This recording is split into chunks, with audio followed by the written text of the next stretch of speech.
అపోస్తలుల కార్యముల గ్రంథము 4వ అధ్యాయము 12వ వచనము. మరి ఎవని వలనను రక్షణ కలుగదు, ఈ నామముననే మనము రక్షణ పొందవలను గాని ఆకాశము క్రింద మనుషులలో ఇయ్యబడిన మరి ఏ నామమున రక్షణ పొందలేము అనెను. తలలు వంచితే ప్రార్థన. మహాపరిశుద్ధుడు అయిన మా తండ్రి, సర్వశక్తియు మహా కనికరము కలిగిన మా ప్రభువా, ఆకాశ మహాకాశములు పట్టజాలని పరిశుద్ధుడా, మీ ఉన్నతమైన ఘననామమునకు స్తుతులు స్తోత్రములు చెల్లించే భాగ్యాన్ని మా బ్రతుకుల్లో మరి ఒక నూతన మాసము పునరుత్థాన దినముగా ప్రసాదించారు. చేరువచ్చిన వారందరూ మీ కుమారులు మీ కుమార్తెలు. మీరిచ్చే ఆశీర్వాదాలు పొందుకోవడానికి, నెమ్మదిని సమాధానమును ఆరోగ్యమును ఆయుష్ను పొందుకోవడానికి చేరి ఉండగా ప్రతి ఒక్కరితో ప్రభువు మీరు మాట్లాడండి. ఈ దినమున అందించే వాక్యము మా జీవిత దినములన్నీ పాటించుచు మీ శాశ్వత నిత్య రాజ్యమునకు వారసత్వం కలిగినడానికి కృప దయచేయమని నన్ను నేను ప్రభువా మీ పాదముల చెంత సమర్పించుకుంటూ ఉండగా నన్ను ఖాళీ చేసి మీరు మాట్లాడి బ్రతికించమని, ఈ సంఘాన్ని అనేక సంఘాలకు దీవెనకరంగా ఏర్పాటు చేసి మహిమ పొందమని యేసు నామమున ప్రార్థించి వేడుచున్నాము తండ్రి, ఆమెన్. దేవుని ఉన్నత ఘననామానికి సమస్త కాలములలో నిరంతరము స్తుతి స్తోత్రాలు ఘనత మహిమ ప్రభావాలు కలుగునుగాక. చేరువచ్చిన మీ అందరికీ ప్రభువును రక్షకుడైన యేసుక్రీస్తు ప్రభువుల వారి ఘననామమున వందనాలు తెలియజేస్తూ ఉన్నాం. వేదిక మీద ఆసీనులైన పెద్దలకి వందనాలు తెలియపరుస్తూ ఉన్నాం. కనిగిరి పట్టణ వాస్తవ్యులు, ఆయా గ్రామాల్లో నుండి విచ్చేసిన విశ్వాసులు, ఇంకను రావలసిన వారికి కూడాను వందనాలు తెలియపరుస్తూ ఉన్నాం. అందించే వాక్యము ప్రతి వారు కూడాను ప్రార్థనాపూర్వకముగా విని దైవాశీర్వాదములు పొందుకోవాలని కోరుచూ ఉన్నాము. ఒక మాసం అయిపోయింది, 2వ మాసంలో మనం ప్రవేశించాం. కాలము మన కోసం ఆగదు, లేడికి లేచిందే పరుగు అని కాలము ఈ లోకంలో ఎవరి కోసం నిలబడదు. మనమే ఆ కాలాన్ని ఆశీర్వాదకరంగా మార్చుకోవాలా. అప్పుడు పరిశుద్ధుడైన మహాదేవుడు మన పక్షమున ఉండి సకల సౌభాగ్యములను ఆశీర్వాదములను ఆయన దయచేస్తాడు. కనుక అందరూ కూడాను ప్రార్థనాపూర్వకంగా వాక్యం వినవలసిందిగా కోరుతూ ఉన్నాను. చదవబడిన వాక్య భాగంలో ఎన్నోసార్లు మనము అపోస్తలుల కార్యముల గ్రంథాన్ని ధ్యానము చేశాం. చిన్న వయసు నుండి దైవ సన్నిధికి చేరినప్పుడు ఈ కార్యముల గ్రంథము వింటూ ఉన్నాం.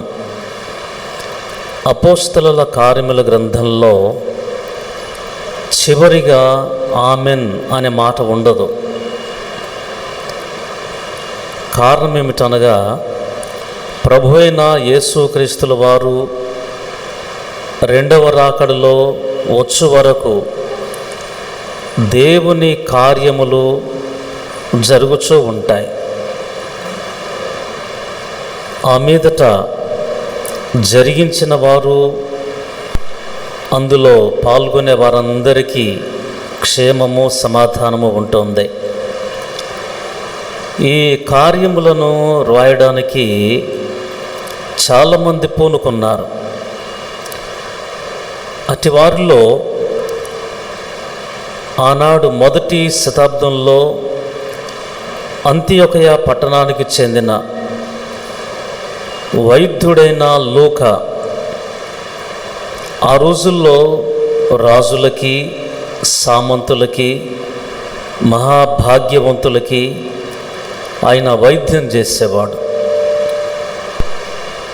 లూకా యొద్దకి ఎవరైనా అనారోగ్యముతో ఉన్నవారు వస్తే, లూకా అందుబాటులో ఉంటే వారు బ్రతుకుతారు. అంచేత లూకా ఆ రోజుల్లో ద గ్రేట్ ఫిజిషియన్. అట్లాంటి ఆయన ఒకసారి సామంతరాజుకి వైద్యం చేస్తూ ఉన్నాడు. అప్పుడు ఒక కబురు ఆయన యుద్ధకు వచ్చింది, మీ తమ్ముడు బాగలేడు, చనిపోయే పరిస్థితుల్లో ఉన్నాడు, మీరు వెళ్ళి వైద్యం చేయించుకోవచ్చు, బాగు చేసుకోవచ్చు అని. ఆ సామంతరాజు తన రథమును ఇచ్చి లూకాని రథములో పంపించాడు. అంతియొకయ పట్టణానికి వచ్చినప్పుడు అందరూ ఏడుస్తూ ఉన్నారు. తమ్ముని చేయబట్టి చూసేసరికి నాడి అందట్లా, చనిపోయే పరిస్థితుల్లో ఉన్నాడు. చెప్పాడు, తమ్ముడు నేను వచ్చాను, భయపడవద్దు, నీకు మందు ఇస్తా, బ్రతుకుతావు అన్నాడు. ఆ మాటకి లూకా తమ్ముడు, అన్నా నీ మందు నాకు అక్కర్లేదు, నేను ప్రభు అయిన యేసుక్రీస్తుల వారిని నమ్మాను, బ్రతికిస్తే ఆయనే బ్రతికిస్తాడు, ఒకవేళ చనిపోతే నా కోసం ప్రాణమిచ్చి తిరిగి లేచిన ఆయన యొద్దకు వెళతాను, నీ మందు నాకు అవసరం లేదు అన్నాడు. బ్రతికిలాడాడు. కుటుంబీకులందరూ ఆయన చుట్టూ చేరి ఏడుస్తూ అన్న ఇచ్చే మందు తీసుకోమని అడిగారు. వారి తల్లిదండ్రులు, అలాగే బంధువులు, స్నేహితులందరూ ఒప్పుకోలా. రాత్రి అయింది. తమ్ముడు మధ్యలో ఉన్నాడు, చుట్టూ అందరూ ఉన్నారు. ఆ రోజుల్లో కరెంటు లేని రోజులు కనుక చీకటి పడింది, అందరు నిద్రపోయారు. మధ్యలో తమ్ముడు మోకాళ్ళ మీద ఉన్నాడు, ఎప్పుడు చచ్చిపోతాడో తెలియదు. వైద్యుడైన లూకా నాడిపడి చూస్తున్నాడు, అందట్లేదు, ఆయన కూడా నిద్రపోయాడు. కోడి కూసే సమయంలో అందరు లేచి చూస్తే మధ్యలో తమ్ముడు లేడు, ఏమయ్యాడో తెలియదు. బయటికి వచ్చి చూస్తే లూకా తమ్ముడు గంతులు వేస్తూ పరిగెత్తుచు, యేసు ప్రభువుల వారికి స్తోత్రం, నన్ను బాగు చేసినాడని గంతులు వేస్తూ ఉన్నాడు. ఆ సమయమున వైద్యుడైన లూకా, నా వైద్యము కంటే నీ దేవుడు గొప్పవాడు, ఆయన చరిత్ర రాయాలని మరియమ్మ పాదముల యొద్దకు వెళ్ళి పాదములను పట్టుకున్నాడమ్మా, యేసు ప్రభువుల వారిని ఎలా నీవు కన్నావో, ఎలా చనిపోయాడో, ఎలా మృతిని గెలిచి లేచాడో నాకు వివరిస్తే రాస్తాను అన్నాడు. మరియమ్మ తల్లి అంతయు లూకాకి మనస్సులో దాచిపెట్టుకున్నదంతా లూకాకి వివరించింది. లూకా సువార్త తన పేరు మీద రాశాడు.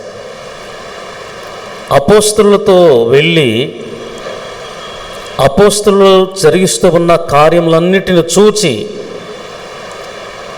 వారు జరిగించిన అద్భుతాలు, సూచక క్రియలు, సువార్త ప్రకటన, అవన్నీ వినిన తర్వాత అపోస్తలుల కార్యములు, ద యాక్ట్స్ అని రాశాడు ఆయన.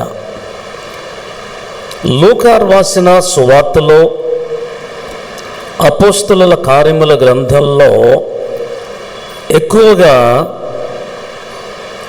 స్వస్థతలు, రక్షణ భాగ్యము, విమోచన, విడుదల ఇలాంటి మాటలు ఆయన రాశాడు.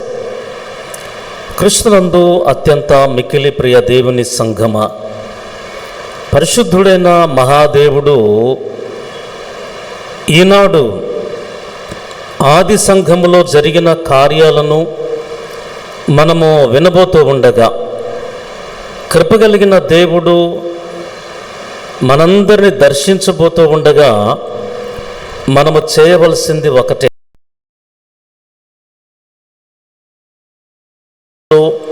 ప్రభు మీద ముంచడము. ప్రభువా, నీవు నాతో మాట్లాడితే నేను బ్రతుకుతాను, నీవు నాతో ఉంటే మీ కార్యములను చూస్తాను. ఈ స్వభావము కలిగిన వాళ్ళందరూ మిక్కిలిగా దీవించబడతారు. ఆది సంఘము లోకాన్ని కుదిపివేసింది, తల్లక్రిందులు చేసింది. ఎంచేతనగా పేతురు, యోహానులు యేసు ప్రభువుల వారి శిష్యుల్లో పేతురు నాయకుడిగా ఉన్నాడు. కారణం ఏంటనంటే ఆయన శిష్యులలో వయస్సులో పెద్దవాడు. అంత మాత్రమే కాదు, పేతురు ధైర్యశాలి, ఎవ్వరికి భయపడేవాడు కాదు. అంత మాత్రమే కాదు, గలిలయ సముద్రంలో ఆ రోజుల్లో దాదాపుగా 380 దోణులు ఉన్నాయి. ఈ 380 దోణులకు చేపలు పడుతున్న వారందరికీ నాయకుడిగా ఉన్నవాడు. అందువలన నాయకత్వపు లక్షణాలు కలిగి ధైర్యముగా నిలిచినవాడు పేతురు. ఆయన సువార్త ప్రకటన చేసినప్పుడు ఓసారి 3000 మంది మార్పు చెందారు. అలాగే వారు దేవుని మందిరంలోనికి వెలుచు ఉండగా అనేక మంది పుట్టుకతో కుంటివాణిని దేవాలయం ముందుకు మోసుకొని వస్తూ ఉన్నారు. మందిరంలోనికి వచ్చేవారిని, బయటికి వెళ్ళేవారిని భిక్షం అడుగుతూ ఉన్నాడు. ఎవరైనా ఏదైనా ఇస్తే దాని ద్వారా తను బ్రతుకుచూ ఉన్నాడు, తనను మోసుకొని వస్తూ ఉన్న వారిని బ్రతికిస్తూ ఉన్నాడు. ఇది ఈ లోకంలో శారీరకంగా కుటుంబాన్ని పోషించుకునే కృపను ఆయన మందిరం ఎదుట దేవుడిచ్చాడు. కానీ తన జీవితంలో ఒక సంఘటన ఎదురైంది. పేతురు, యోహానులు లోపలికి వస్తూ ఉన్నప్పుడు వారి వైపు తేరి చూచాడు. కారణం ఏమిటనంటే మందిరానికి వచ్చేవాళ్ళు కొంతమంది పరుగున వస్తారు, కొందరు మెల్లగా వస్తారు, కొందరు మాట్లాడుతూ వస్తారు. కానీ పేతురు, యోహానులు ఒక ప్రత్యేకత కలిగి మందిరంలోకి వస్తూ ఉన్నారు. వారిని చూచిన వెంటనే తనకు ఆశ కలిగింది. వీరు ఒక ప్రత్యేకమైన వారు, దే ఆర్ డిఫరెంట్ పీపుల్. కారణం ఏమిటి అనంటే దేవునితో, ప్రభువుతో ఉన్నందువలన ఏమైనా దొరుకుతేమో అనుకున్నారు. పేతురు అంటాడు, మా యుద్ధ వెండి బంగారములు లేవు, నాకు కలిగింది నీకు ఇస్తూ ఉన్నాను. నజరేయుడైన యేసు నామమున నీవు లేచి నడుమనగానే చేయి అందిస్తే వాడు లేచాడు, గంతులు వేశాడు, దేవుని మందిరంలోకి వచ్చాడు. అందువలన అంతకుముందు ఉన్న యాజకులు కావచ్చు, బోధకులుగా ఉన్నవాళ్ళు కావచ్చు, సద్దూకయ్యులు కావచ్చు, శాస్త్రులు కావచ్చు, పరిసయ్యులు కావచ్చు, ప్రధాన యాజకులు కావచ్చు, ఎవరిని ఎప్పుడు ఎక్కడ బాగు చేయాల. వారు అనేకమైన చట్టాన్ని తీసుకొచ్చారు మనుషులలో. కానీ పేతురు, యోహానులు మాత్రం ప్రేమను పంచారు. అందువలన ప్రేమను పంచుచూ ఉన్న వీరిని చూచి వారిని, అనగా ఈ వాక్య భాగంలో ప్రజలతో మాట్లాడుచు ఉన్నప్పుడు యాజకులను, దేవాలయపు అధిపతియు సద్దూకయ్యులను ప్రజలు బోధ వినడానికి వచ్చినప్పుడు యేసు ప్రభువుల వారి గురించి పేతురు, యోహానులు మాట్లాడుచు ఉండగా వారిని బంధించారు, తీసుకొని వెళ్ళారు. అక్కడ దేవుని వాక్యాన్ని బోధన చేస్తూ ఉన్న సమయంలో చేరి వచ్చిన వారిలో 5,000 మంది మార్పు చెందారు, మారుమనసు పొందారు.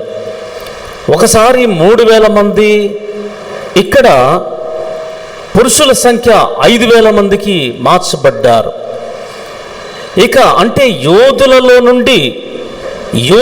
నుండి ప్రభు అయిన యేసుక్రీస్తుల వారిని విశ్వసించుచూ ఉండగా అనేకులకి కోపం వచ్చింది.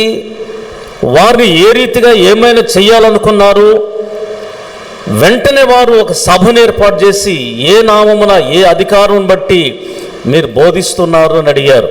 వారు అంటారు, ఈ వాక్య భాగంలో ఇల్లు కట్టువారైన మీరు తృణీకరించిన రాయి ఆయనే యేసు ప్రభువుల వారు. ఆనాటి కాలములో యేసు ప్రభువుల వారు బోధిస్తూ ఉంటే ఎవరు కూడాను ఆయన ఆస్వాదించాల. అధికారులుగా ఉన్నవారు, యాజకులుగా ఉన్నవారు, శాస్త్రులు, పరిసయ్యులు, రోమా ప్రభుత్వ నాయకులు యేసు ప్రభువుల వారిని హింసించడానికి, శోధించడానికి, కష్టపెట్టడానికి, రాళ్లతో కొట్టడానికి సంసిద్ధత కలిగి ఉన్నారు. కానీ ప్రభువుతో ఉన్న ఆ శిష్యులు అంటారు, ఏ రాయితీనైతే మీరు తృణీకరించినారో ఆ రాయి అయిన యేసు ప్రభు నామమున వీడు స్వస్థత పొందాడు అని తెలియపరిచి ఒక గొప్ప సత్యాన్ని లోకానికి చాటు చెప్పారు. ఆ సత్యము 12వ వచనంలో, మరి ఎవ్వని వలనను రక్షణ కలుగదు, ఈ నామముననే మనము రక్షణ పొందవలను గాని ఆకాశము క్రింద మనుషులలో ఇయ్యబడిన మరి ఏ నామమున రక్షణ పొందలేము అని యాజకులకి, సద్దూకయ్యులకు, మందిరములో ఉన్న అధికారులకు, అంతేకాదు అక్కడికి వచ్చిన ప్రజలందరికీ వారు తెలియపరిచారు. ఈనాడు ఈ సత్యాన్ని తెలియజేస్తున్నందువలన మన దేశంలో కూడాను అనేక మంది తట్టుకోలేని పరిస్థితులలో ఉన్నారు. కారణం ఏంటంటే ప్రభు అయిన యేసుక్రీస్తుల వారు ఆయన చరిత్ర కలిగిన దేవుడు. Jesus Christ is the centre of the creation, centre of the history. యేసు ప్రభువుల వారు లేనిది ఈ లోకంలో ఏమి లేదు. ఆ సత్యాన్ని తెలియచేయడానికే ప్రభువుల వారు ఈ లోకానికి వచ్చాడు. క్రీస్తు యేసు ప్రభువుల వారిని గూర్చి అపోస్తలులు ప్రకటన చేసిన ఆ బోధల్లో యేసుక్రీస్తు ప్రభువుల వారు మాత్రమే రక్షకుడు, ఆయనే విమోచకుడు, ఆయనే దేవుడు అనే సత్యాన్ని వారు ప్రకటన చేశారు. What is the meaning of salvation? రక్షణ అనే మాట అంటే ప్రభువుల వారిని గ్రీకు వాళ్ళు ఏమన్నారంటే సొటేర్ అనే మాట వాడారు. ఈ సందర్భంలో యేసు ప్రభువుల వారు సొటేర్ అనే మాట వాడారు. సొటేర్ అనగా రక్షకుడు అని అర్థం. రక్షణ అనే దానికంటే ఆయన రక్షకుడు. Jesus Christ is our saviour. అందుకని ఆయన గురించి రాయబడింది డెలివరెన్స్, సేవియర్ అనే మాట వాడింది. కారణం ఏంటనంటే ఇరుకులో నుండి విశాలమునకు తీసుకుని వెళ్ళేవాడు. బాధల్లో నుండి, బాధల్లో, శ్రమల్లో, కష్టములో, చెరసాలలో ఉన్నవారిని ఆయన విడిపించి ఇక ఎన్నటికీ కూడా బాధలు లేకుండా, చెరసాల అనుభవించకుండా వారు స్వేచ్ఛగా ప్రభువును ఆరాధన చేయడానికి దేవుని బిడ్డలుగా ఏర్పాటు చేయబడిన ఈ సందర్భము. అలాంటి వాడు యేసుక్రీస్తు ప్రభువుల వారు. ఆయన గూర్చి లేఖనాల్లో ఎంతోమంది భక్తులు ముందుగానే క్రీస్తు ప్రభువుల వారు మన రక్షకుడు అని బోధించారు. 18వ కీర్తన 35వ వచనంలో అక్కడ గమనిస్తే, నీ రక్షణ కేడెమును నీవు నాకు అందించి ఉన్నావు, నీ కుడి చెయ్యి నన్ను ఆదుకొనెను, నీ సాత్వికము నన్ను గొప్ప చేసెను అని దావీదు భక్తుడు సౌలు చేతుల నుండి తప్పించబడిన తర్వాత తెలియజేస్తాడు. దావీదు సౌలు చేతుల్లో పడేవాడు, కానీ దేవుణ్ణి ఎన్నడూ కూడా విడిచిపెట్టినవాడు కాదు.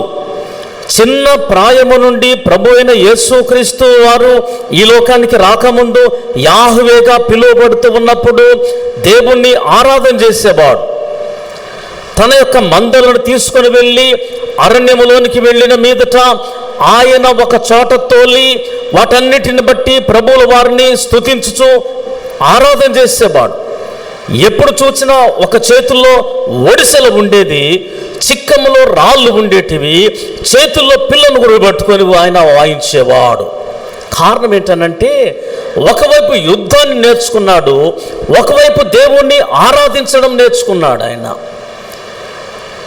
ఆయన యుద్ధము చేసిన దేవుని కోసం చేశాడు, దేవుని బలాన్ని పొందుకోవడానికి చేశాడు. అంతేకాదు ఆరాధన చేస్తున్నందువలన దేవుని యొక్క ఆత్మ చేత దావీదు నింపబడ్డాడు. అందుకే నన్ను అంటాడు, నీ రక్షణ కేడెమును నీవు నాకు అందించి ఉన్నావు, నీ రక్షణ కేడెమును నాకు అందించి ఉన్నావు. అందుకని O lord, you have given me the shield. నేను యుద్ధములో ఉన్నప్పుడు, శ్రమల్లో ఉన్నప్పుడు నీవు నాకు కేడెముగా ఉంటూ ఉన్నావు. అందుచేతనే ఈ రక్షణ కేడెమును ధరించిన దావీదు భక్తుడు ఏ స్థలానికి వెళ్ళినా, ఏ ప్రాంతానికి వెళ్ళినా, ఏ ప్రజల మధ్యకి వెళ్ళినా యుద్ధము చేయడానికి ఆయన చిన్న వయసులో 17 సంవత్సరాల ప్రాయములోకి ఎదురుగా వెళ్ళినప్పుడు 6 మూల జానుడు ఉన్నవాడిని కూడా లెక్క చేయాల. కారణం ఏంటంటే, he was filled with the Holy Ghost. దేవుని ఆత్మ చేత నింపబడ్డాడు. రక్షించబడిన తర్వాత దావీదు భక్తుని జీవితంలో ఆయన అంటాడు, దేవా, నీ రక్షణ కేడెమును నాకు ఇచ్చినందువలన నీ కుడి చేత నన్ను ఆదరించినావు అని అంటాడు. ఈ లోకంలో మనల్ని కాపాడేది, విమోచించేది, శత్రువుల యొక్క బలము నుండి తప్పించేది ప్రభువుల వారే. ఇది దావీదుకే కాదు. ఆనాడు ఒంటరిగా దావీదు ప్రభువుల వారిని ఆరాధన చేస్తున్నప్పుడు, స్తుతించుచు ఉన్నప్పుడు పరిశుద్ధుడైన మహాదేవుడు ఆయనకు రక్షణ భాగ్యమును కలుగు చేస్తే ప్రజలందరూ కూడా మేము కూడా దావీదు వలె రక్షించబడాలా, మేము కూడా దావీదు వలె, అందరము కూడా దావీదుల వలె ఉండాలనుకున్నారు.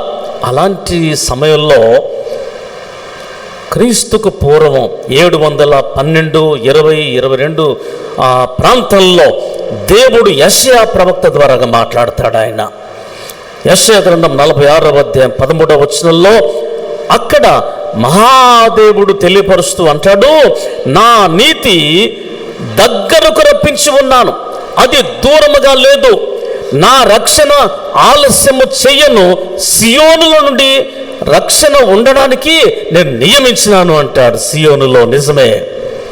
క్రీస్తునందు మిక్కిలి ప్రియ దేవుని సంఘమా, ఈనాడు దేవుని వాక్యాన్ని వింటూ ఉండగా నీతి లేని ఈ లోకంలో అనీతిమంతులు ప్రబలుచు ఉన్న ఆ రోజుల్లో పరిశుద్ధుడైన మహాదేవుడు ఆయన నీతిని దగ్గరికి మన యొద్దకు తీసుకుని వస్తూ ఉన్నాడు.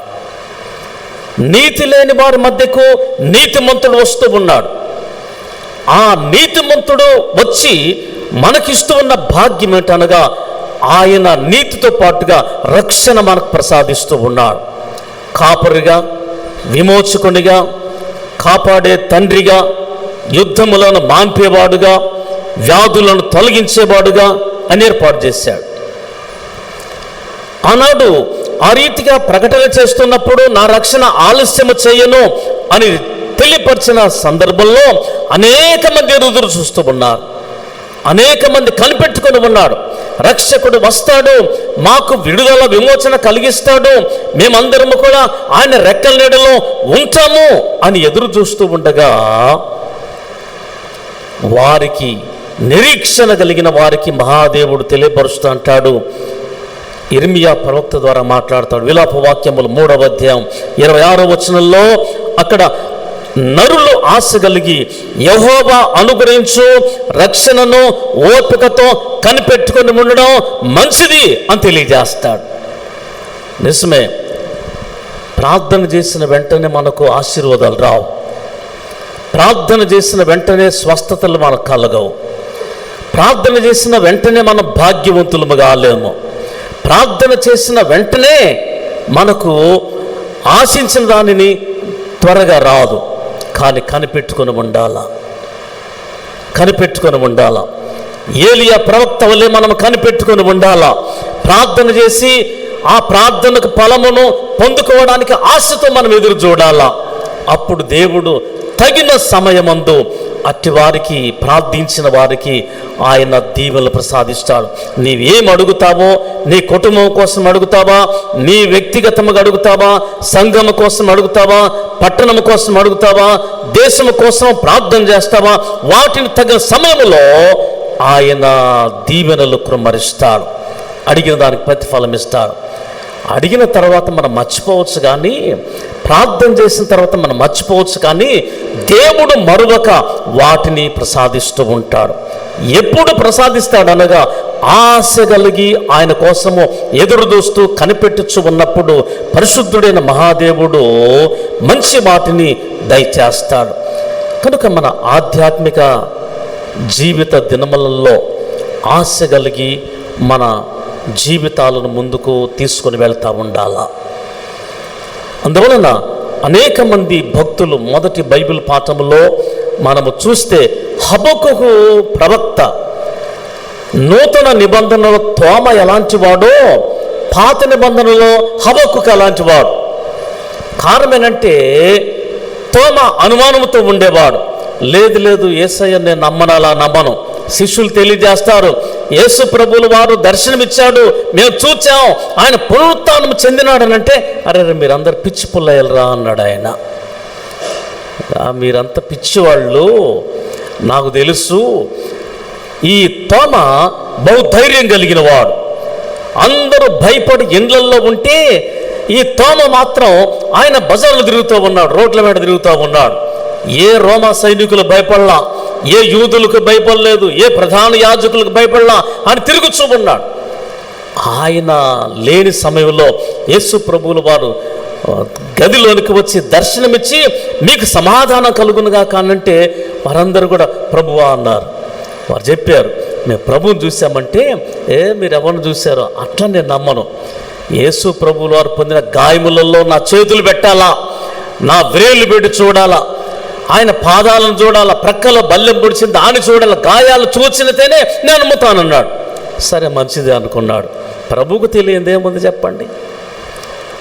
ఆయన సమస్తం ఎరిగినవాడు, మన హృదయాలలో తలంపు పుట్టకముందే ఎరిగినవాడు, మనము మాటలు పదవుల నుండి బయటికి రాకముందే సమస్తం ఎరిగినవాడు. నీ పేరు తెలుసు, నా పేరు తెలుసు, మన జీవితం తెలుసు, మన నడక పడక అన్నీ ఆయన ఎరిగి ఉన్నవాడు. ఆ మీదట 2వ ఆదివారం వచ్చింది. అప్పుడు మన దేశానికి వచ్చిన తోమ ఉన్నాడు. ఆ తోమ యొద్దకి ప్రభువుల వారు అందరి ముందు దర్శనం ఇచ్చిన తర్వాత తోమ ఇటు రమ్మని పిలిచాడు. తోమ పిలిచాడు, నీ అనుమానాన్ని తీరుస్తాను, నీ చెయ్యి నా ప్రక్కన పెట్టమన్నాడు, నా చేతులు చూడమన్నాడు. అప్పుడు తెలిసింది యేసు ప్రభువుల వారు దేవుడు అని. యేసు ప్రభువుల వారు దేవుడు అని తెలుసు. కారణం ఏంటంటే ఎక్కడో అనుకున్న మాటలు ప్రభువు లేని సమయంలో తోమ శిష్యులతో తన ఫ్రెండ్స్తో తెలియజేసిన మాటలు ప్రభువు విని నీ చేతులు చాపిన చూడమని చెప్పాడు, ప్రక్కన చేయడమని చెప్పాడు. అప్పుడు అన్నాడు, సాగిలపడ్డాడు, నా దేవా నా ప్రభువా అన్నాడు.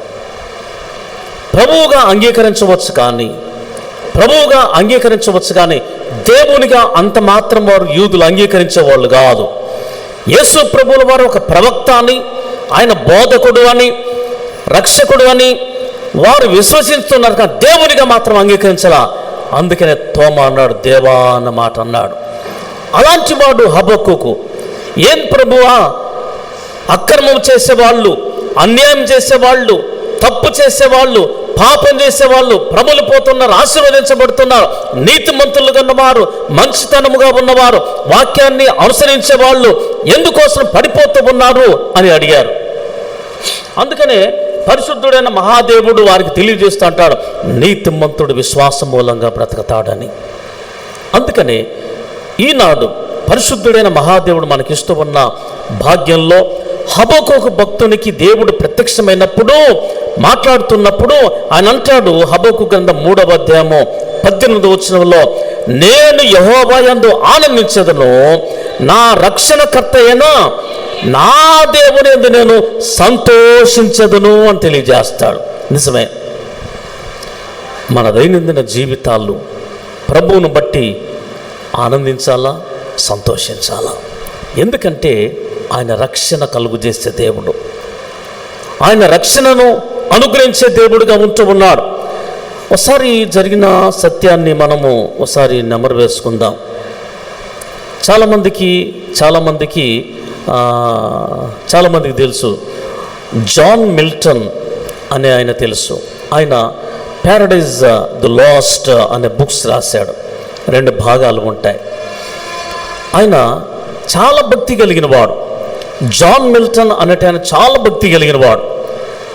ఆయన లోకాన్ని చూచాడు, అంతుడే, కానీ లోకంలో జరుగుతున్న విషయాలను చూశాడు.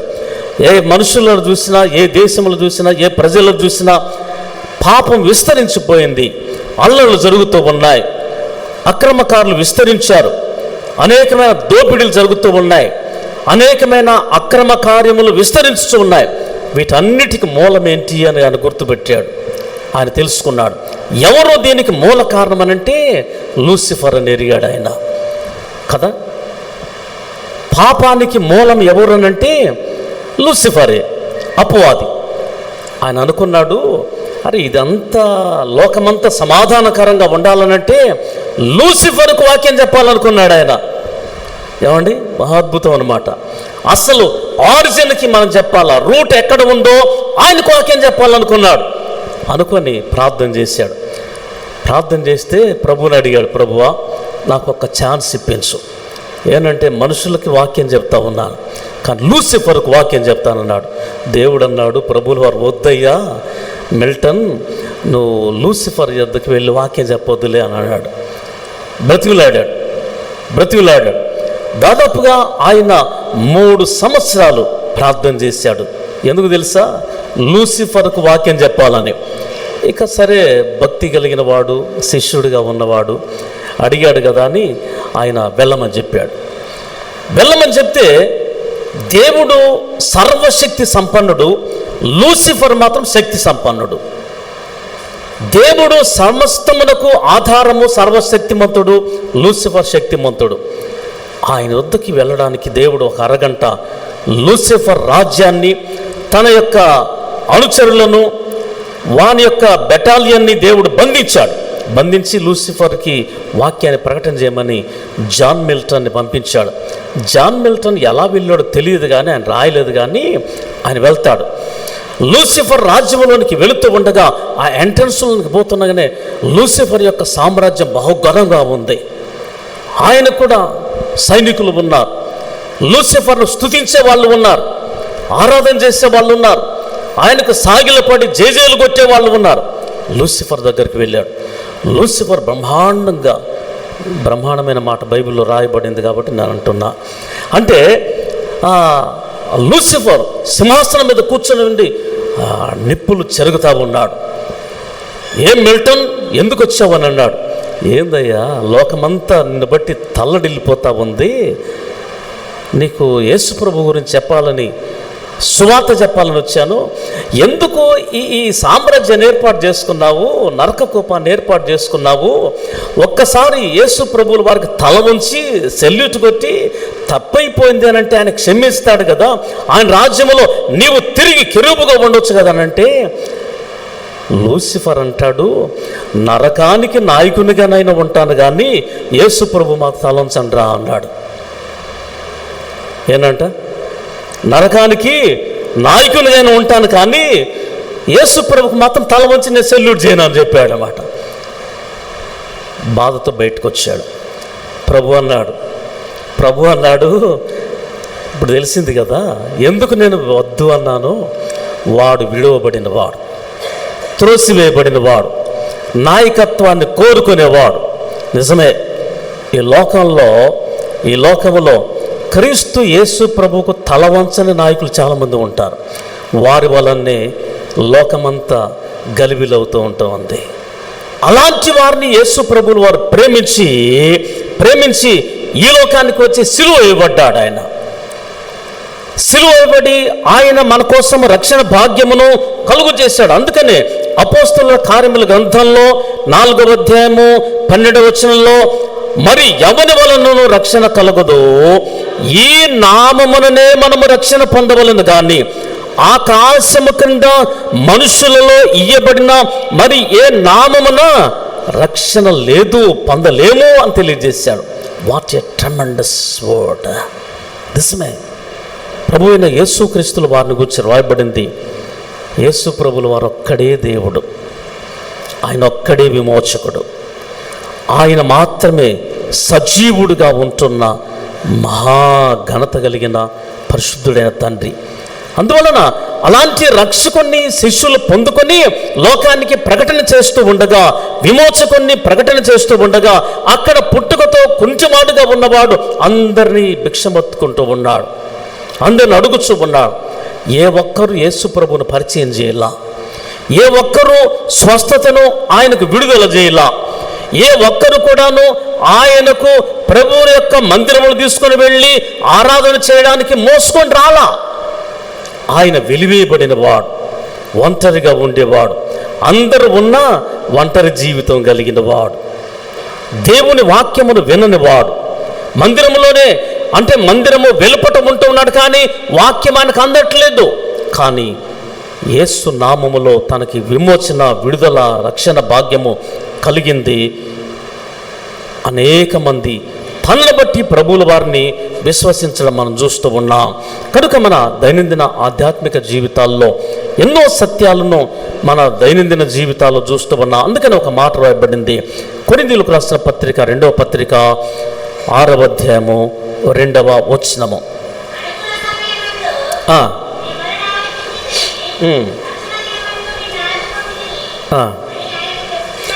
అని ఆయన చెప్పుచూ ఉన్నాడు కదా అని అంటాడు. ఈ వాక్య భాగంలో అపోస్తలుడైన పౌలు కొరింథీ సంఘానికి 2వ ఉత్తరాన్ని రాస్తాడు. ఆయన ఈ కొరింథీ సంఘము, కొరింథీ అనే మాటకి కొంచెం డిఫరెంట్గా రాయబడింది. కొరింథీ అనంటే త్రాగుబోతులు అని అర్థం అన్నమాట. కొరింథీ అనే మాటకి త్రాగుబోతులు అని అర్థం. కారణం ఏంటంటే కొరింథీ సంఘములో ఒక దేవాలయం ఉంది. ఆ దేవాలయంలో 600 మంది స్త్రీలు పూజారులుగా ఉండేవాళ్ళు. అక్కడికి వెళ్ళి పూజ చేస్తున్న వాళ్ళందరికీ అక్కడ మందు ఇచ్చి మత్తులుగా చేసి అక్కడ పాపము జరిగించేవాళ్ళు. అందువలన ఈ జూపిటర్ అనే దేవత ఈ కొరింథీ సంఘములోనికి ఆకాశం నుండి అక్కడికి వస్తే బ్రహ్మాండమైన మందిరాన్ని కట్టించారు, బంగారంతో కట్టించారు. పూజారులు స్త్రీలుగా ఉన్నారు, అంటే కన్యకలుగా ఉన్న వాళ్ళందరూ పూజారులుగా ఉంటూ ఉన్నారు. అందువలన అక్కడికి వెళ్ళిన ప్రతి వారిని పూజ చేయడానికి ముందుగా మందిచ్చి మత్తులుగా చేస్తూ ఉన్నందువలన దాని కొరింథీ అనే పేరు పెట్టారు. అలాంటి వారికి సువార్త ప్రకటన చేస్తే వాళ్ళు విశ్వసించారు, మరల పడిపోయినారు, మరల వారికి తెలియపరుస్తున్నారు. అనుకూల సమయమందు నీ మొర్ర ఆలకించితేనే, రక్షణ దినమందు నిన్ను ఆదుకుంటేనే అని ఆయన చెప్పుచూ ఉన్నాడు. ఇప్పుడే అనుకూల సమయము అని తెలియజేస్తాడు. పరిశుద్ధుడైన మహాదేవుడు మరి యొక్క అవకాశమును దేవుడు మీకు ఇచ్చాడు. మీరు రక్షించబడండి, విమోచించబడండి, ప్రభువుల వారిని నమ్మండి అని తెలియజేశాడు. నిజమే, 2వ ప్రపంచ యుద్ధ సమయంలో ఆర్మేనియా దేశంలో, అప్పుడు ఆర్మేనియా దేశం అంత ముస్లిం కంట్రీ, అందరూ ముస్లిమ్స్ ఉండేవాళ్ళు. ఆ ముస్లిమ్స్ కంట్రీలో ఒక బెటాలియన్లో 40 మంది యేసు ప్రభు నమ్మినారని తెలిసింది. ఆ రోజుల్లో ప్రపంచ యుద్ధం జరుగుతున్నప్పుడు ఆ ప్రపంచ దేశాల్లో ఉన్న అధినేతలుగా ఉన్న అధిపతులుగా ఉన్న దేశాల్లో ఎక్కువ మంది క్రైస్తవులుగా ఉన్న వారు గెలుస్తూ ఉంటే ఆ దేవుని మనం నమ్ముదాం, ఆ దేవుడు మనకు విజయాన్ని ఇస్తాడు, ఆర్మేనియా దేశానికి రక్షణ కలుగు చేస్తాడు అని విశ్వసించిన వారందరూ కూడా 40 మంది బెటాలియన్లో యేసుప్రభు నమ్మిన వాళ్ళు ఉన్నారు. వారు ఉన్నారని ఈ ఆర్మేనియా దేశాన్ని పాలన చేస్తున్న రాజుకు తెలిసింది. పిలిచాడు ఆయన, 40 మందిని పిలిచాడు. 40 మందిని పిలిచి, ఏంట్రా మనమేమో మన దేవుడు వేరు, మీరేంటి యేసుప్రభు నమ్మినారని తెలిసిందంటే అవునయ్యా అన్నారు. ఆర్మేనియా దేశంలో 40 మంది ఆ రోజుల్లో ముస్లిమ్స్గా ఉన్న వాళ్ళు యేసుప్రభు నమ్మితే వారికి తెలియజేశారు 40 మందిని, మీరు యేసుప్రభుల వారిని విడిచిపెడితే మీరు బ్రతుకుతారు, లేకపోతే చంపేస్తానన్నాడు. పర్లేదన్నారు వాళ్ళు, పర్లేదన్నారు. మంచు కట్టిన నీళ్లలోనికి 40 మందిని దించారు. మంచు గడ్డలు కట్టిన నీళ్లలోనికి దించారు. ఒకే పెద్ద చలిమంట వేశారు. రాజు ఎదురుగా కూర్చున్నాడు, సైనికులు ఉన్నారు. చెప్పారు, మీరు ఈ మంచు గడ్డలు కలిగిన ఈ నీళ్లలో మీ శరీరములో ఉన్న రక్తమంతా గడ్డ కట్టి చనిపోతారు. ఒకవేళ చనిపోవడానికి ఇష్టపడితే అందులో ఉండండి, బ్రతకాలన్నవారు ఇది మంట యొద్దకు వస్తే మీరు చలిగాగి ఆ వేడికి మీరు బ్రతుకుతారని చెప్పారు. మీరు నీళ్ళల్లో ఉంటారా, మంట యొద్దకు వస్తారన్నారు. అలాగా ఏ ఒక్కరు రాలా. 40 మంది యేసే రక్షకుడు, ఆయన మా కోసం ప్రాణం పెట్టాడు, మేము కూడా ఆయన కోసం ప్రాణం పెట్టడానికి సిద్ధమే అని ఒక్కొక్కరు చనిపోతూ ఉన్నారు. ఒక వ్యక్తి అనుకున్నాడు, ఏంట్రా వీళ్ళ కోసం నేను చచ్చిపోయేదేంటి, నాకు కుటుంబం ఉంది, నా కుటుంబం ఉంది, ఆ కుటుంబం కోసం నేను బ్రతకాలని ఇక ఆ చలికి ఆ మంచు గడ్డలు కట్టిన నీళ్ళల్లో ఉండలేక చలి మంట వద్దకు వస్తూ ఉన్నాడు. అప్పటికి 39 మంది ప్రాణాలు వదిలారు, ఒక్కడు మిగిలాడు. పరుగున మంట యొద్దకు వస్తూ ఉండగా ఈ 40 మందిని లాక్కొని వచ్చి ఆ నీళ్ళల్లో వేసిన ఆ సైనిక అధికారి మోకాళ్ళ మీద ఉండి, ఎప్పుడైతే ఈ ఒక్కడు నీళ్ళలో నుండి ఒడ్డుకు వచ్చి ఆ మంట యొద్దకు వచ్చి చలి కాచుకుంటూ ఉన్నాడో మోకాళ్ళ మీద ఉండి, యేసే రక్షకుడు, యేసు ప్రభువే దేవుడు, నేను ఆయనను విశ్వసిస్తున్నానని తెలియజేశాడు. రాజు లేచి నిలువబడి, నీకేమైంది అని అడిగాడు.